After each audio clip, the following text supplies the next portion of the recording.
Bueno, amados hermanos, en la última oportunidad habíamos eh, hablado acerca de lo que eran las tradiciones de los familiares, que decíamos que hay algunas tradiciones que son buenas, ¿cierto? Que no son pecado para nada, pero seguir una religión por tradición, simplemente porque es algo que lleva muchísimos años en la familia, es algo peligroso, muy peligroso para nuestra alma. Ahí es donde nosotros tenemos que discernir, pedirle al Señor sabiduría y pedirle que nos muestre la verdad. Habíamos visto en el punto 7 entonces que esas tradiciones, hay algunas buenas, pero que muchas veces nosotros debemos romper con un pasado de pecado que viene en la familia. Entonces hoy nos vamos a entrar ya en la pregunta número 8. La pregunta número 8, excelente, dice: ¿por qué discutía Jesús con los líderes religiosos de su época? Y está basado en Marcos capítulo 7. Vamos allá. Vamos a leer Marcos capítulo 7. Vamos a leer desde el 6. Vamos a leer desde el 6. Aquí el Señor Jesucristo está hablando con los fariseos y les dice de esta manera: hipócritas, bien profetizó de vosotros Isaías, como está escrito: este pueblo de labios me honra, mas su corazón está lejos de mí, pues en vano me honran enseñando como doctrinas mandamientos de hombres. Eso es lo importante ahí del contexto. Porque dejando el mandamiento de Dios, os aferráis a la tradición de los hombres, los lavamientos de los jarros y los vasos de beber, y hacéis otras muchas cosas semejantes. Les decía también: bien invalidáis el mandamiento de Dios para guardar vuestra tradición. Luego aquí tenemos a un grupo de personas que habían reemplazado la palabra de Dios por tradición de hombres. Resulta, amados hermanos, que cuando nosotros sobreponemos algo por encima de la palabra de Dios, bien sea un consejo de un amigo, bien sea algo que otra persona nos diga que vaya contrario a la palabra de Dios, y le damos más importancia a lo que esa persona nos diga que a lo que la palabra de Dios dice, estamos sobreponiendo, es decir, poniendo por encima la palabra de esa persona que la palabra de Dios. Y en ese mismo acto, cuando sobreponemos algo encima de la palabra de Dios, ¿qué estamos también haciendo con la palabra de Dios? La estamos menospreciando. Muy bien. Si se sobrepone algo sobre ella es porque se está menospreciando la palabra. Excelente. No se le está dando el valor que tiene la palabra del Señor. Pero, hermano, nosotros los seres humanos tenemos esa tendencia. Tenemos la tendencia a darle valor, más valor a las cosas que no tienen tanto valor y a restarle valor a las cosas que tienen mucho valor. Ejemplo, para los seres humanos en la actualidad, el hombre común, lo más importante es la plata. Y usted escucha las conversaciones de las personas y todo tiene que ver con plata y plata y plata, ¿cierto? Y no solemos valorar, por ejemplo, la compañía de nuestros seres queridos, que son cosas que cuando pasa el tiempo, cuando muere un ser querido, ahí es que uno cae en cuenta y uno dice: perdí tanto tiempo en esto otro y no aproveché el tiempo de pronto pasando con un hijo, jugando con un hijo, dándole un abrazo, conversando con mi mamá. saludando a mi papá, una llamada a mi viejo, ¿cierto? Y son cosas que solamente cuando pasa el tiempo les damos el valor que debíamos haberle dado hace mucho tiempo. Colosenses capítulo 2, versículo 8.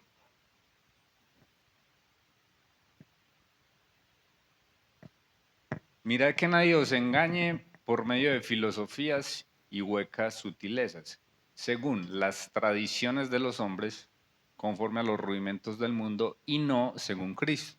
Precisamente lo que venimos diciendo.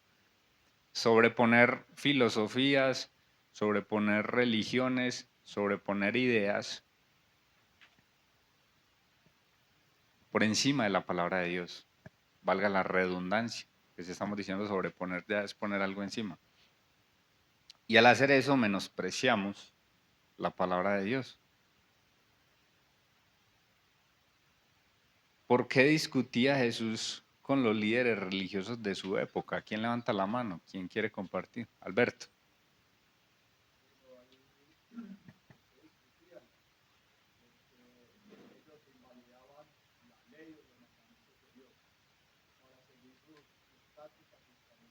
Así es, excelente. Muy bien, Luz Dari. Tía Luz Dari.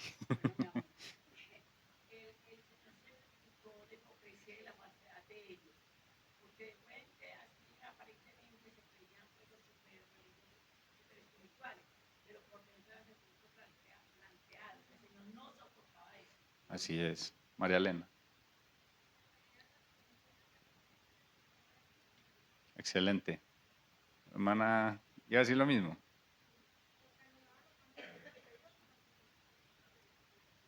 Así es. Excelente, hermana Miriam. Checho.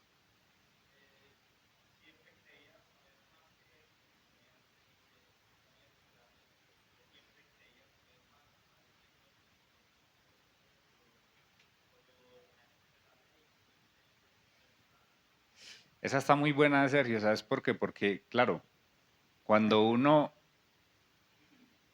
decide por encima de la palabra de Dios, implícitamente le está diciendo al Señor, yo sé más que usted, ¿cierto? Peligroso, ¿no? Peligrosísimo. Sí, ellos creían saber más. Ah, no, es que cuando el Señor dio ese mandamiento, eso fue hace tanto tiempo, ya ahora ha pasado esto y esto y no, nada, peligroso, camino peligroso, creer, menospreciar la palabra de Dios. ¿Por qué discutía Jesús con ellos? Porque sobreponían la tradición sobre la palabra de Dios. Sobreponían la tradición sobre la palabra de Dios, lo cual es bastante peligroso. Tito, sí, sí, porque si está, sí, pero, a ver, espera, yo busco la definición de herejía que en este momento está buena la pregunta.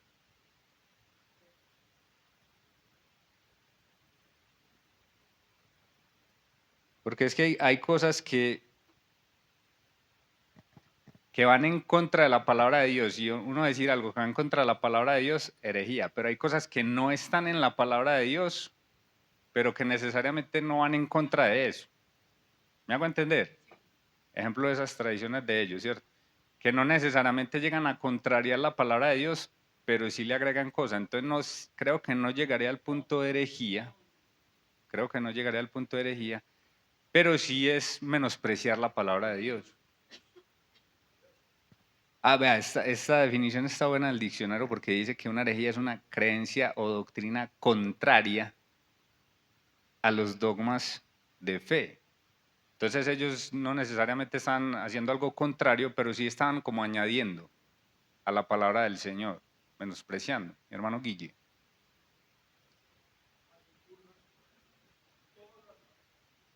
Así es. Sí, Señor.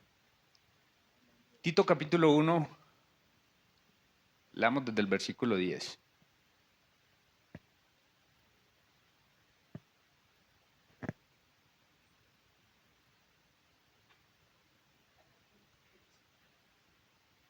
Porque aún hay muchos contumaces, habladores de vanidades y engañadores, mayormente los de la circuncisión.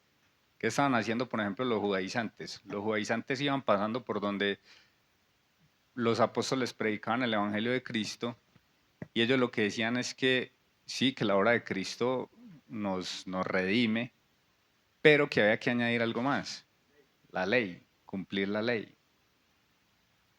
Pablo les dice contumaces, a los cuales, el que sigue, es preciso tapar la boca, que trastornan casas enteras enseñando por ganancia deshonesta lo que no conviene. Vamos al 14. Uno de ellos, su propio profeta, dijo, los cretenses siempre mentirosos, malas bestias, glotones ociosos. Este testimonio es verdadero. Por tanto, repréndelos duramente para que sean sanos en la fe, no atendiendo a fábulas judaicas ni a mandamientos de hombres que se apartan de la verdad. Pablo siempre estaba exhortando a los creyentes, a los hermanos, a que no prestaran atención a mandamientos de hombres, que ellos examinaran constantemente lo que se estaba enseñando. Y es algo que nosotros también debemos hacer. Siempre examinar lo que se está enseñando, que sí vaya conforme a la palabra del Señor y que no sean ideas de pensamiento humano, que es bastante peligroso.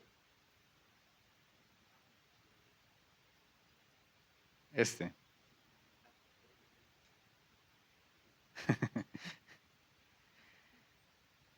Y ahorita sí que vamos a hablar de este tema de la Virgen. Vamos a pasar ya, mejor dicho, a eso, de una vez. La pregunta número 9. ¿Dónde está la tía Gloria? Tía, a traer agüita, dime al favor. Muchas gracias. Sí, está bien. Que era la tía, cuando le llevo no toma, y cuando no le llevo ahí sí quiere.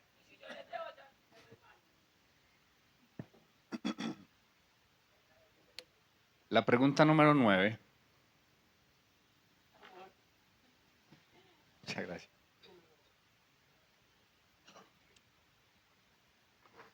La pregunta número 9 dice, ¿cuántos mediadores hay entre Dios y los hombres?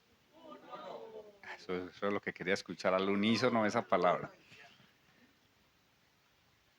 Primera epístola de Pablo a Timoteo, capítulo 2, versículo 5. Creo que nos lo sabemos de memoria, ¿no? 1, 2, 3. Porque hay un solo Dios y un solo mediador entre Dios y los hombres, Jesucristo hombre. Ah, con razón. Decía, están pilas, están bien de memoria.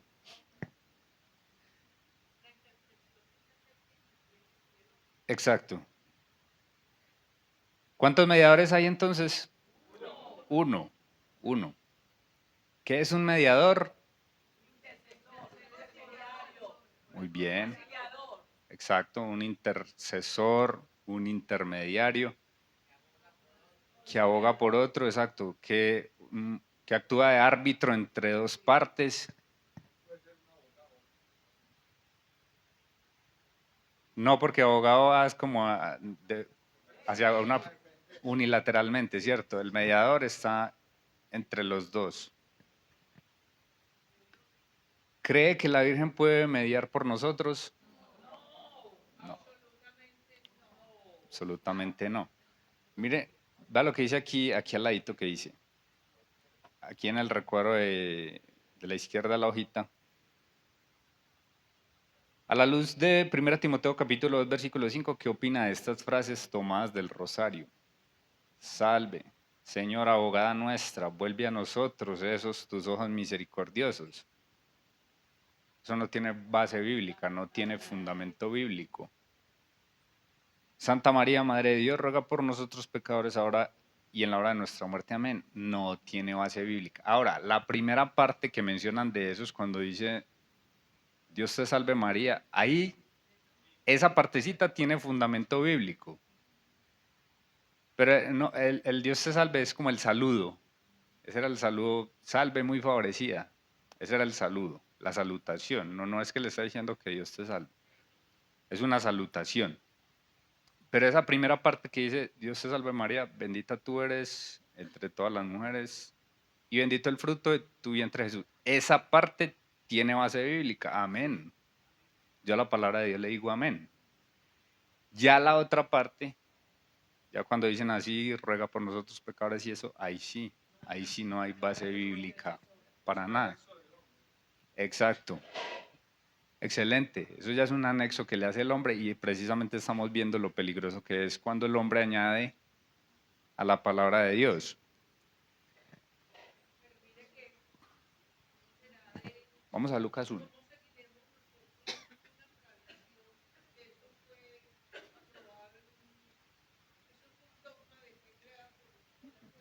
Ya voy para allá. Vamos a Lucas capítulo 1. Vea, hermanos, si hay una mujer que yo admiro y tengo aprecio en la Biblia es por la Virgen María. La admiro sobremanera. La aprecio, la quiero, como quiero a Pablo. No me pongas en esa disyuntiva ahora.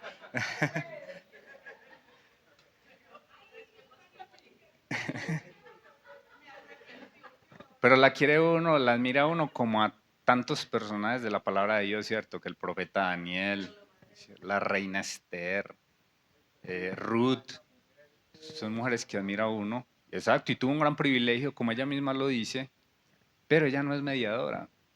Lucas capítulo 1, versículo 28. Aquí lo que les venía mencionando, ahí es cuando el ángel le dice, salve muy favorecida, el Señor es contigo, bendita tú entre las mujeres. Pero recuerden que también hace 8 días estuvimos viendo que a otra mujer se le dijo así en la escritura, a Jael, la mujer que atravesó las sienes de Císara. También se le dice bendita entre las mujeres. Salve es el saludo, salve muy favorecida.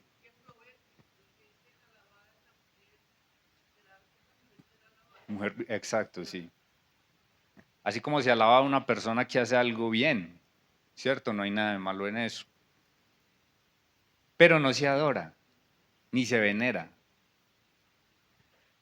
Dice también en el versículo 42 que ya es cuando Elizabeth, la parienta de ella, cuando se están saludando, en el versículo 42 dice, bendita tú entre las mujeres y bendito el fruto de tu vientre. Luego, entonces esa primera parte del Dios te salve, esa primera parte es bíblica, ya la segunda parte no.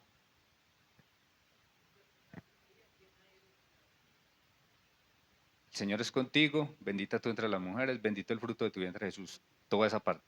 Ya la otra, ya la otra parte no tiene fundamento bíblico, para nada. Y de hecho sería antibíblico porque la palabra de Dios dice que hay un solo mediador. En el año 431, después de nuestro Señor Jesucristo, se dio el concilio de Éfeso. Es interesante mirar los concilios a través de la historia de la iglesia porque estos concilios nos hablan de las herejías que ellos estaban combatiendo. Y resulta que en la iglesia, en el siglo III, siglo IV, tercero y cuarto, se estaba propagando mucho cuál herejía, el arrianismo. El arrianismo del cual nacen después los testigos de Jehová, que ellos, ¿qué decían sobre el Señor Jesucristo? Que Él no es Dios, que Él no era Dios, que Él fue la primera creación, pero que no era Dios.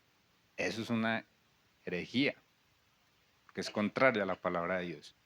Entonces en estos concilios los hermanos se reunían y combatían eso y es a raíz de algunas herejías que surge la necesidad de compilar la palabra de Dios. Entonces ellos en el concilio de Éfeso le dan a María un título que es Teotocos. Teotocos significa Madre de Dios. Pero cuando la iglesia hace eso, lo hace con el propósito de reafirmar la deidad de Cristo.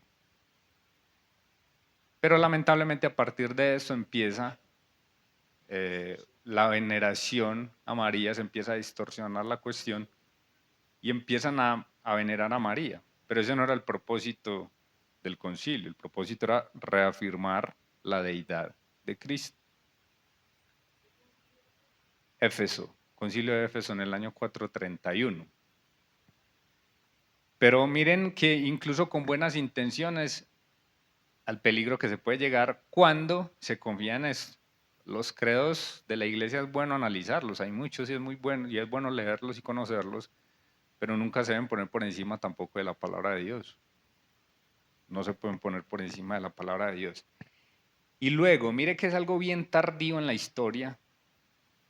En el año 1854, el Papa, creo que es Pío IX, Pío IX. Pío IX escribe la encíclica Ineffabilis Deus, el cual dice así, sí, Pío IX, en 1854, es decir, estamos hablando de hace 170 años por ahí, relativamente nuevo, cuando nace el dogma de la Inmaculada Concepción de María.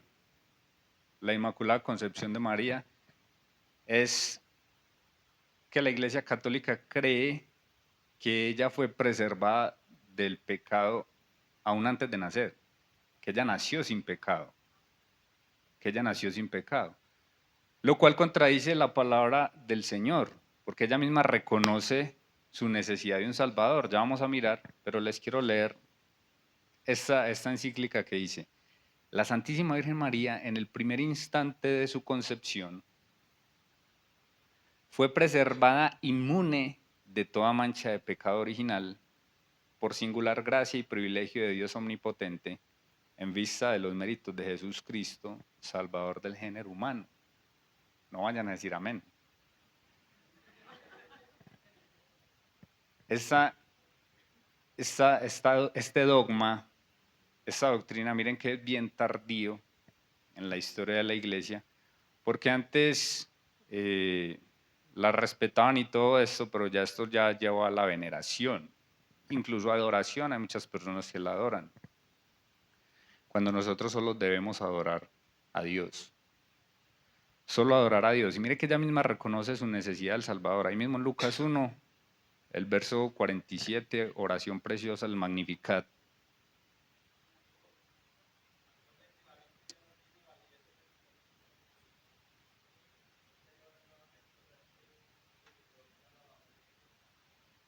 Sí, exacto. Y depende del papa que se vaya subiendo. Hay unos que, y hay otros que no, hay unos que la adoran mucho, hay otros que no. De ahí, y se acuerdan lo que decíamos de la verdad, que la verdad es que eterna, inmutable y completa. Una verdad no es que cambia hoy, cambia después y no, no, no. La verdad es verdad y es verdad siempre. Lucas 1, 47 y 48. Y mi espíritu leamos desde el 46, que es muy linda esta oración. Entonces María dijo: engrandece mi alma al Señor, magnifica mi alma al Señor. De ahí que el texto se le conozca en teología como el Magnificat. Y mi espíritu se regocija en Dios, ¿mi qué? Salvador. Mi Salvador. Ella misma reconoce la necesidad del Salvador. Y la palabra de Dios dice que no hay ninguno bueno, que solamente Dios es bueno. Luego, esta encíclica es una completa herejía a la luz de la palabra del Señor, porque es algo contrario a la palabra de Dios. Y el verso 48, porque ha mirado la bajeza de su sierva, la bajeza de su sierva. Eso es humildad. Humildad, amados hermanos, no es el que tiene menos plata o el que vive en un rancho de lata o de cartón, no. Humildad es reconocer la posición en la que uno está y la situación en la que uno está. Reconocer que uno es pecador es humildad. Reconocer que yo no soy nada porque mañana me puedo morir, ahorita me puedo morir, que no me puedo creer la última Pepsi del desierto.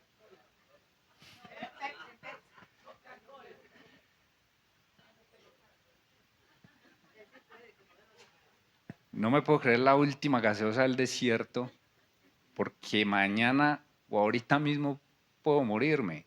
Eso es humildad, eso nos lleva a tener humildad, saber la condición en la que uno está. Eso es humildad, que necesito del Señor siempre, que de Él dependo, que Él es el que me da el aliento. Eso es humildad. Y ella está reconociendo su bajeza, su condición de humana, de pecadora, porque dice, mi Salvador, mi Salvador. Luego, ¿cree que la Virgen puede mediar por nosotros? No, absolutamente no.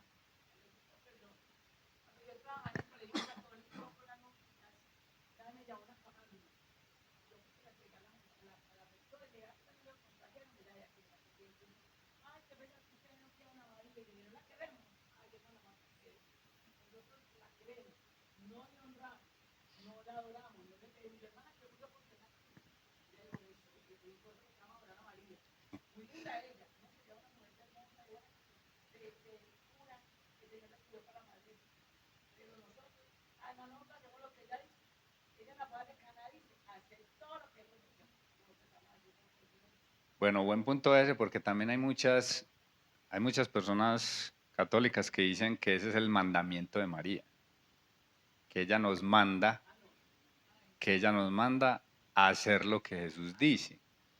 Y eso no es para nada cierto. Y que, por ejemplo, y que esa es la intercesión. Ah, qué bueno que llegamos a este punto. Y, por ejemplo, ellos dicen que ella intercedió ahí en esa situación para que él hiciera ese milagro. Que porque él, de hecho, le dice, ¿qué tienes conmigo, mujer? Todavía no ha llegado mi tiempo, pero que él aún así hace el milagro. Entonces ellos se pegan de eso para decir, miren que ella intercedió. Pero, si vamos a eso, entonces, ¿por qué no adoramos a la mujer sirofenicia? Porque la mujer sirofenicia también hizo algo así.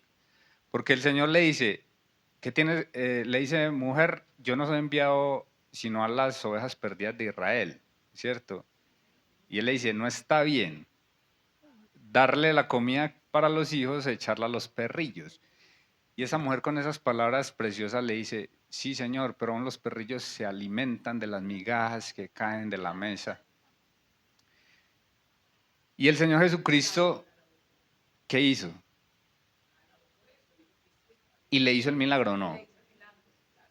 Luego, ella es intercesora. No por eso, no por eso, no porque le pedimos algo al Señor y el Señor cambia de decisión de algo que iba a hacer, eso no quiere decir que sea intercesora. Bajo esa misma lógica podríamos entonces decir que le vamos a pedir a ella porque ella hizo cambiar de decisión al Señor Jesucristo. ¿Se entiende lo que estamos diciendo? Pasemos entonces a la... Ah, bueno, dice aquí terminando la pregunta 9, nos desviamos de la verdad cuando oramos a cualquier personaje fuera del Dios de la Biblia o seguimos a cualquier religión sin base bíblica. A eso sí le decimos amén. Cuando seguimos cualquier religión sin base bíblica. Ahora sigue la última parte del módulo que dice su actitud hacia las otras religiones.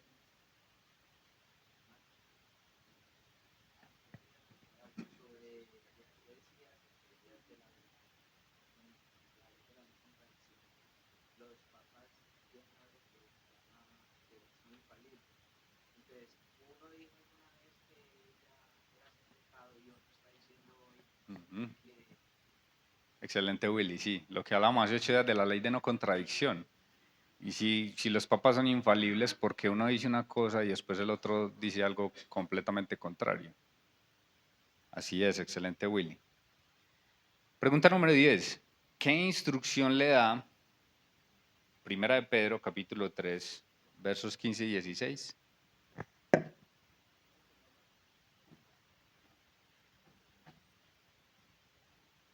Vamos allá. El 15, le damos el 15. Dice, si no santificad a Dios el Señor en vuestros corazones y estad siempre preparados para presentar defensa con mansedumbre y reverencia ante todo el que os demande razón de la esperanza que hay en vosotros. Eso es lo lindo de estos discipulados, hermanos, porque esta es la idea principal. La idea principal es que estemos preparados para cuando una persona llegue, por ejemplo, con una pregunta como decir, venga, ¿por qué si en la Biblia María hizo esto en las bodas de Caná? Entonces ya nosotros tener argumentos bíblicos para responderle a esas personas. Estad siempre preparados.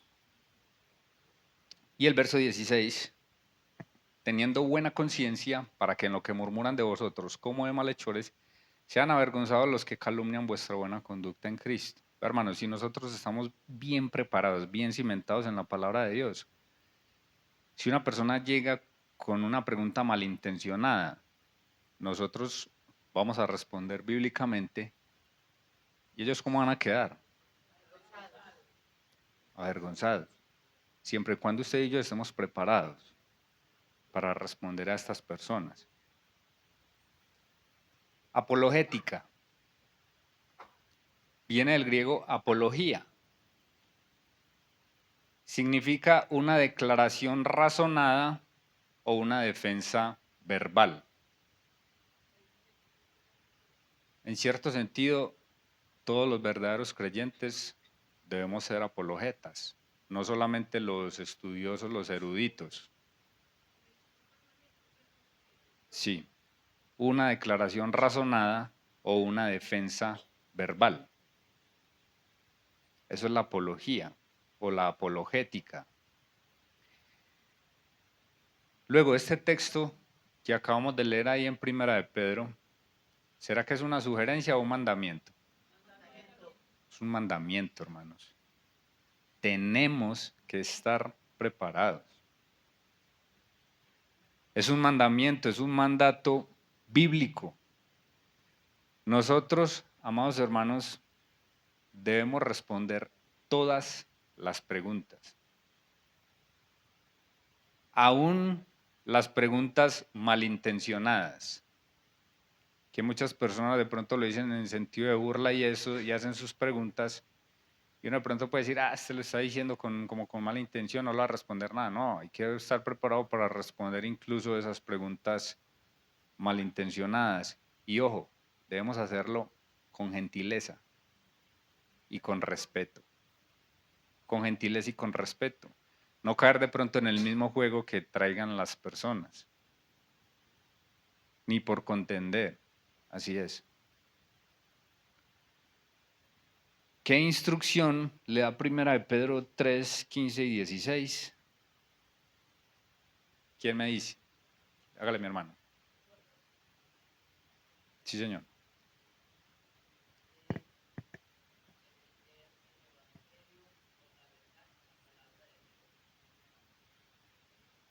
Muy bien. ¿Quién más? Mi hermano Alex. Debemos ser obedientes a Dios, estudiar su palabra y cuidar nuestro testimonio. Excelente. Mi hermana Miriam.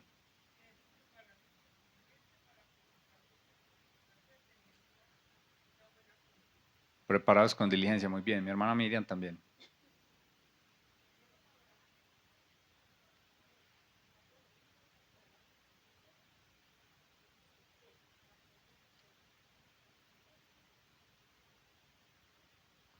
Muy bien. Alberto.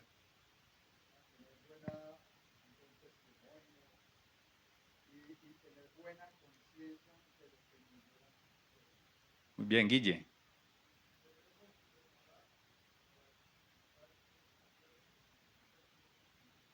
Muy bien. ¿Quién más adelanta la mano? Sí.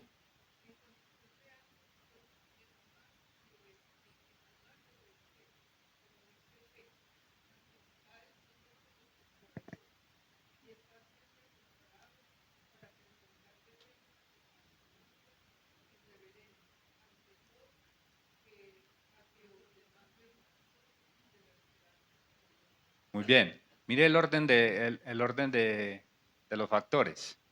El orden de los factores. Hay oportunidades en que muchas veces, como dice la ley, el orden de los factores no altera el producto, Pero en la Biblia debemos prestar atención al orden en que se dicen las cosas, ¿cierto? Porque el Señor muchas veces ahí nos quiere decir algo. No es lo mismo 20 Lucas que Lucas 20. Volveme a poner el versículo, por favor, ahí. Mire cómo empieza el versículo. Santificad a Dios el Señor en los corazones. Eso es lo primerísimo. Eso es lo primerísimo. Tener un buen testimonio cuando obedecemos la palabra del Señor y ya luego el Señor nos va a utilizar para nosotros defender nuestra fe con la palabra del Señor. Ese es el orden. ¿Con qué actitud, dice la otra pregunta ahí en la pregunta número 10, debe responder a los que preguntan sobre su fe? Hermana Cecilia. Mansedumbre y reverencia. Excelente. ¿Qué es mansedumbre?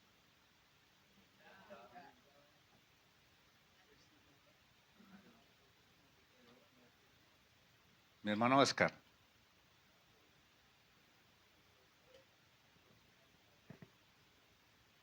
Muy bien. Llame.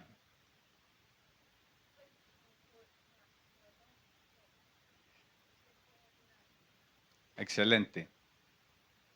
Mire lo que dice Llame. Eso es mansedumbre. ¿Sabe qué es mansedumbre? Poder bajo control. Eso iba a decir mi hermano John Rafael. Exacto. Poder bajo control. Ahí tenemos a Moisés. Ahí tenemos a un hombre que está a cargo de 2 millones de personas aproximadamente, si contamos las mujeres y los niños.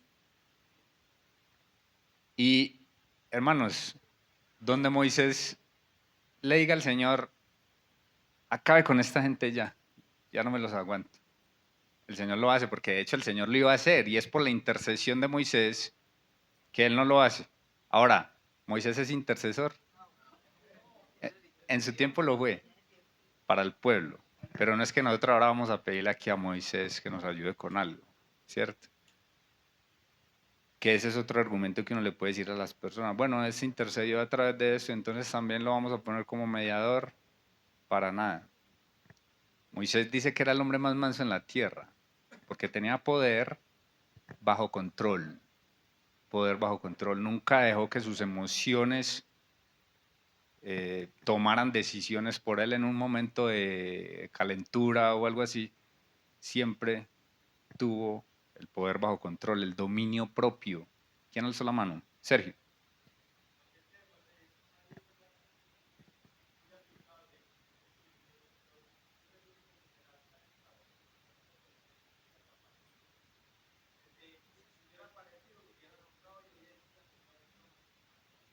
Así es. El Señor en su sabiduría hizo eso. Hermanos, con mansedumbre y con reverencia. Con mansedumbre y con reverencia debemos defender nuestra fe. Con gentileza y con respeto responder a estas personas. Primer libro de Crónicas, capítulo 16, versículo 8.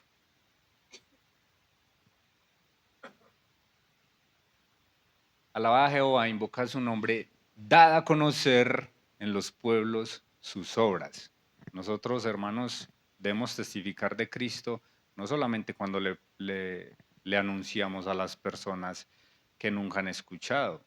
También hay que testificar a personas que han escuchado algo distorsionado y que tienen preguntas, y a esas personas hay que responderles. Hay que responderles y nosotros debemos de estar bien preparados para defender nuestra fe, preparados para defender nuestra fe. Pasemos a la pregunta número 11.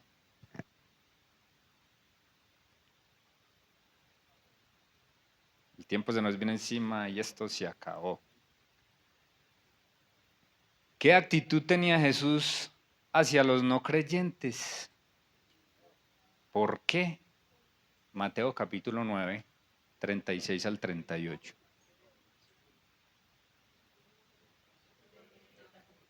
Cristo es el ejemplo por excelencia de todo, de todo, de todo lo bueno, todo lo puro, todo lo honesto, todo lo que es de buen nombre, en esto pensado, o sea, en Cristo. en Cristo. Y al ver las multitudes, tuvo compasión de ellas, porque estaban desamparadas y dispersas como ovejas que no tienen pastor.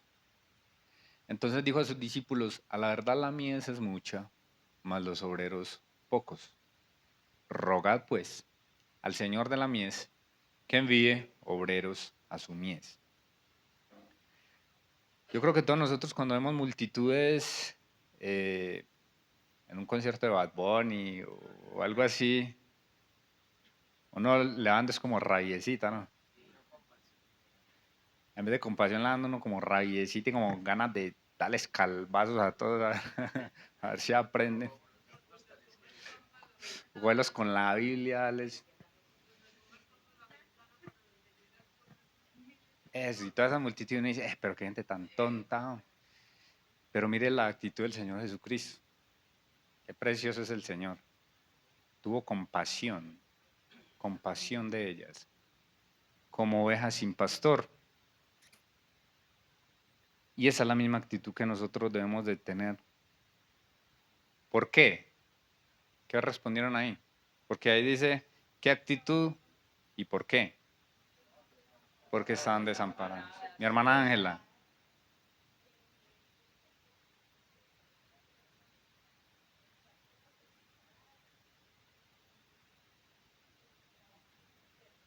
Excelente.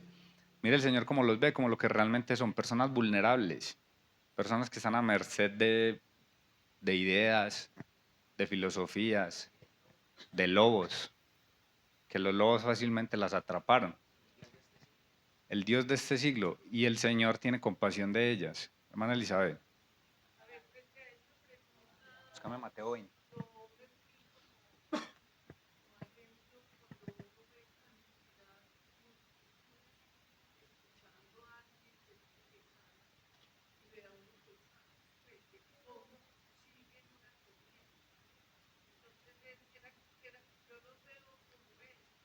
Exacto.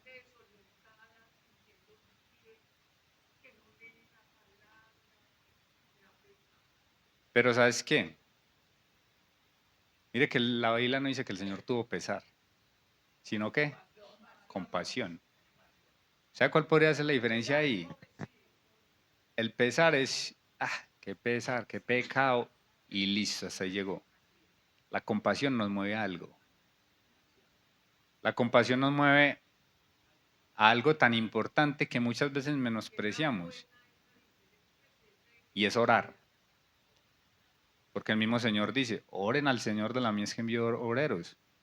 Luego, cuando veamos a estas personas, no sintamos pesar, sino compasión, y esa compasión nos va a poner a orar. Que nosotros decimos por lo menos orar, pero es algo fundamental. La oración es algo importantísimo. Luego, la compasión nos lleva a la acción. Orar es una acción. A veces nosotros vemos la oración como algo pasivo, y no, la oración es acción. Es una acción. Es una muy buena acción. Rueguen al Señor de la mies que envíe obreros a su mies. Cuando vea estas multitudes así, sienta compasión y pida, Señor, levanta obreros, Señor, este mundo necesita de ti. Espérate, mi hermana, que ya vamos a terminar aquí. Mateo 20, 29 al 34, vemos también al Señor Jesucristo sintiendo compasión de esto. Al salir de ellos, de Jericó, les seguía una gran multitud. Dos ciegos que estaban sentados junto al camino, cuando oyeron que Jesús pasaba, clamaron diciendo, Señor, Hijo de David, ten misericordia de nosotros. Y la gente le reprendió, y esta es nuestra actitud generalmente cuando vemos estos perdidos, para que callasen, pero ellos clamaban más diciendo, Señor, Hijo de David, ten misericordia de nosotros. Y deteniéndose Jesús se detiene, el Señor se detiene, cuando estas cosas no pasa de largo y, qué pesar, me sigo, se detiene, los llamó y les dijo, ¿qué queréis que os haga? Ellos le dijeron, Señor, que sean abiertos nuestros ojos. Entonces Jesús, ¿qué? Compadecido, les tocó los ojos y enseguida recibieron la vista y le siguieron. Y Marcos 1:41, para terminar. Un leproso una persona también despreciada por el pueblo, nadie quería a estas personas, rechazados, marginados por la sociedad, y cuando decimos marginados es en el sentido literal de la palabra, porque había que sacarlos del campamento, de la ciudad. Jesús, teniendo misericordia de él, extendió la mano, le tocó y le dijo: quiero, sé limpio. Le tocó, cuando un leproso no se podía tocar, y él lo toca. Y él no se infecta, sino que le concede a él la sanidad. Bendito nuestro Señor Jesucristo por siempre. ¿Qué actitud tenía Jesús hacia los no creyentes? Compasión. ¿Por qué? Porque están desamparados, porque están vulnerables, porque están perdidos. Alto. Usted debe ser firme y tener convicción de lo que cree y por qué lo cree. No se asuste si le acusan de ser demasiado cerrado. Recuerde que Jesús mismo dijo que Él era el único camino. Es que usted es muy cerrado, usted no es de mente abierta, usted es solamente esto y pueden haber otras religiones que tengan la verdad. Hay cuestiones no negociables, no negociables, porque Cristo mismo lo dijo, pues le obedecemos. Ah, pero usted es muy cerrado, pues hermano, eso es lo que dijo el Señor Jesucristo. Yo le creo a Él, peleé con eso. Cuando hable con gente de otras religiones, exprésese con compasión y gentileza, nunca con desprecio, nunca con desprecio. Subrayen esto, la meta no es ganar discusiones, sino ganar almas. Quedémonos con esa frase de este módulo. La meta no es ganar discusiones, sino ganar almas. Amén. Muchas gracias. Dios los bendiga. Los módulos los va a recoger.